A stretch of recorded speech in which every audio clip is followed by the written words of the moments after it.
মুখ্যমন্ত্ৰীয়ে গম পাইছে যে এবাৰ তেওঁ মুখ্যমন্ত্ৰীৰ আসনৰ পৰা কক্ষচ্যুত হ'ব। তেওঁ এবাৰ মানে বিজেপি অসমৰ মাটিত যিহেতু উৎখাত হ'ব বুলি কৈছে, মুখ্যমন্ত্ৰীত যাব বুলি তেওঁ ইতিমধ্যে গম পাইছে। সেইকাৰণে যিকোনো যি টি কথা কোৱা আৰম্ভ কৰিছে।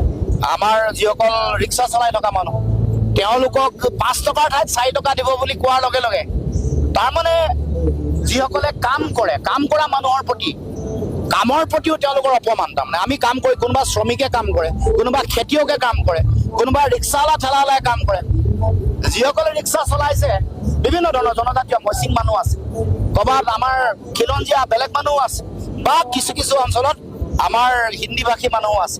গতিকে তেওঁলোকৰ প্ৰতি আমাৰ যিসকলে কাম কৰে, কামৰ প্ৰতি এইটো অপমান নহয় জানো? যি পাব লাগে সেইটোৱে পাব, ৰিক্সাৱালাই যিমান পাব লাগে সিমানে পাব।